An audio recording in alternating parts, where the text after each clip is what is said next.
You, John Fitzgerald Kennedy, do solemnly swear. I, John Fitzgerald Kennedy, do solemnly swear. That you will faithfully execute the office of President of the United States. That I will faithfully execute the office of President of the United States. And will, to the best of your ability. And will, to the best of my ability. Preserve, protect, and defend the Constitution of the United States. Preserve, protect, and defend the Constitution of the United States. So help you God. So help me God.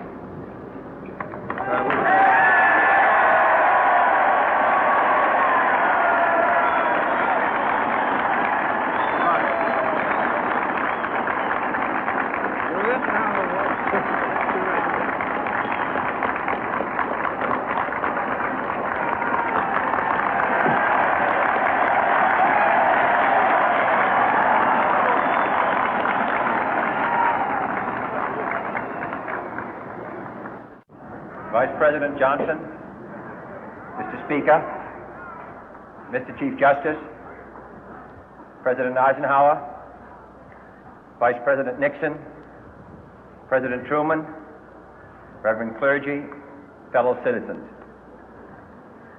We observe today not a victory of party, but a celebration of freedom, symbolizing an end as well as a beginning, signifying renewal as well as change.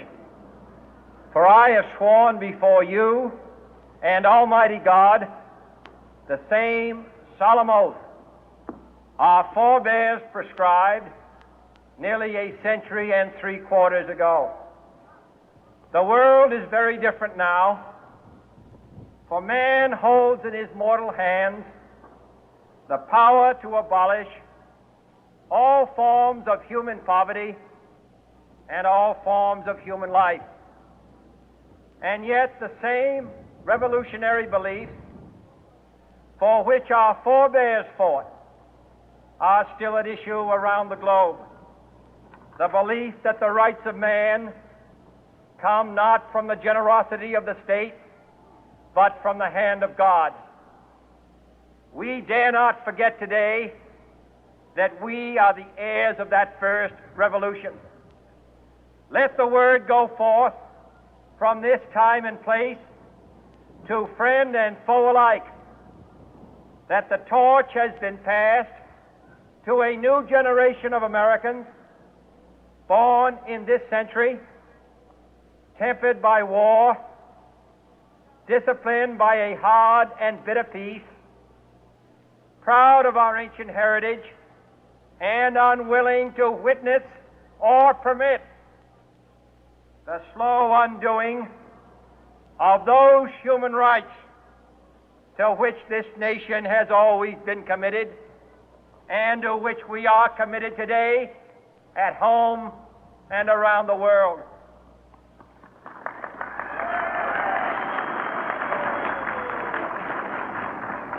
Let every nation know, whether it wishes us well or ill, that we shall pay any price, bear any burden, meet any hardship, support any friend, oppose any foe to assure the survival and the success of liberty.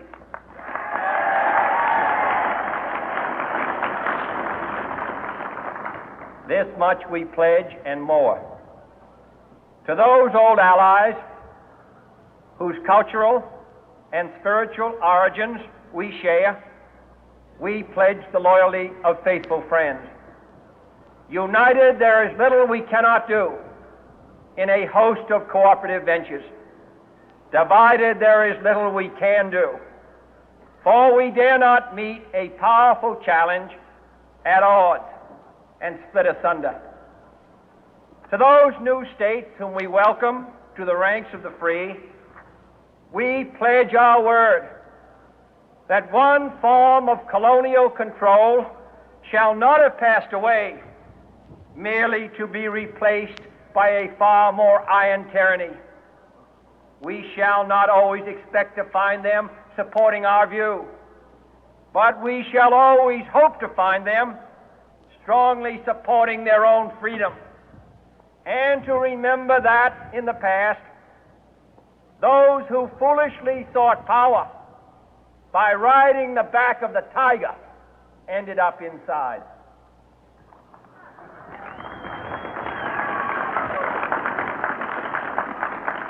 To those people in the huts and villages of half the globe struggling to break the bonds of mass misery, we pledge our best efforts to help them help themselves for whatever period is required, not because the communists may be doing it, not because we seek their votes, but because it is right.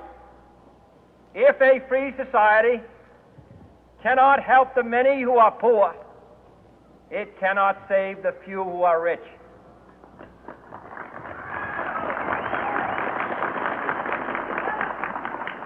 To our sister republics south of our border, we offer a special pledge to convert our good words into good deeds, in a new alliance for progress, to assist free men and free governments in casting off the chains of poverty.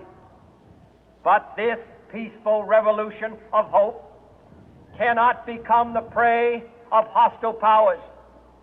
Let all our neighbors know that we shall join with them to oppose aggression or subversion anywhere in the Americas. And let every other power know that this hemisphere intends to remain the master of its own house.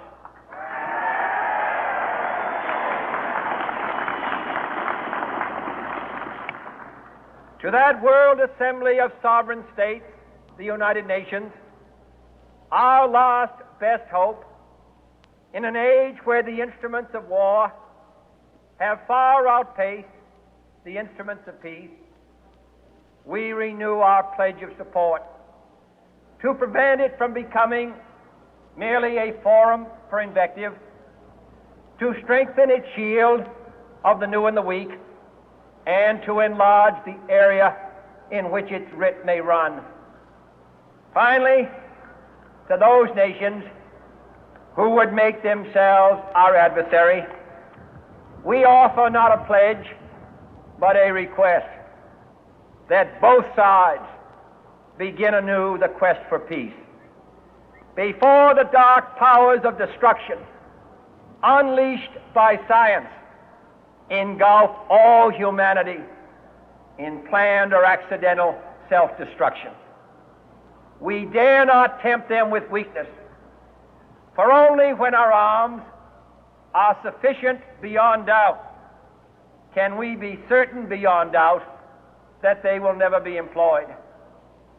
But neither can two great and powerful groups of nations take comfort from our present course, both sides overburdened by the cost of modern weapons, both rightly alarmed by the steady spread of the deadly atom, yet both racing to alter that uncertain balance of terror that stays the hand of mankind's final war.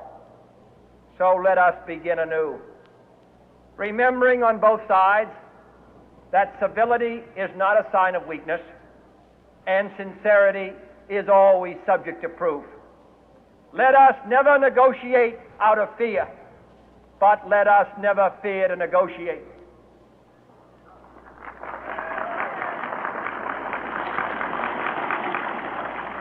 Let both sides explore what problems unite us, instead of belaboring those problems which divide us. Let both sides, for the first time, formulate serious and precise proposals for the inspection and control of arms, and bring the absolute power to destroy other nations under the absolute control of all nations.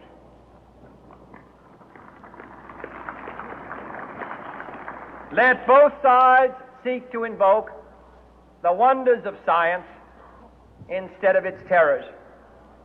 Together, let us explore the stars, conquer the deserts, eradicate disease, tap the ocean depth, and encourage the arts and commerce.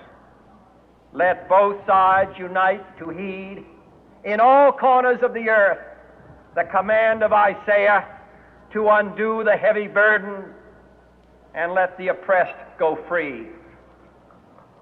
And if a beachhead of cooperation may push back the jungle of suspicion, let both sides join in creating a new endeavor, not a new balance of power, but a new world of law, where the strong are just and the weak secure and the peace preserved. All this will not be finished in the first 100 days, nor will it be finished in the first 1,000 days, nor in the life of this administration, nor even perhaps in our lifetime on this planet. But let us begin.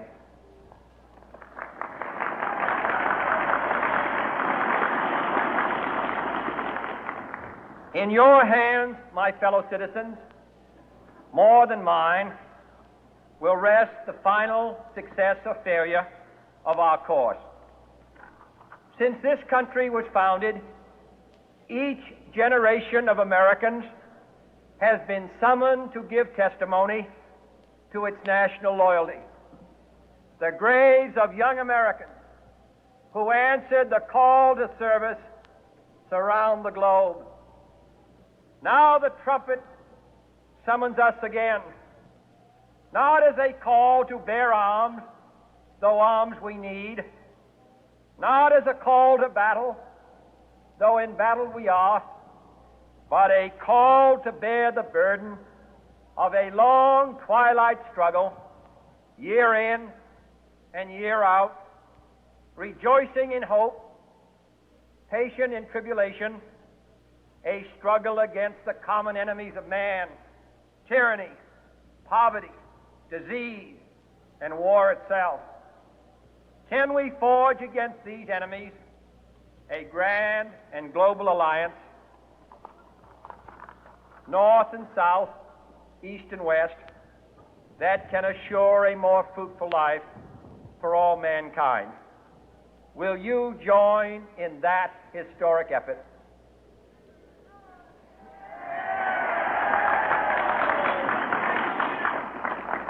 In the long history of the world, only a few generations have been granted the role of defending freedom in its hour of maximum danger. I do not shrink from this responsibility. I welcome it.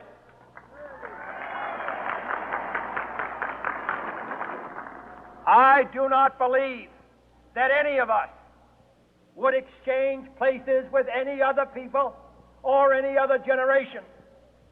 The energy, the faith, the devotion which we bring to this endeavor will light our country and all who serve it. And the glow from that fire can truly light the world. And so, my fellow Americans, ask not what your country can do for you. Ask what you can do for your country.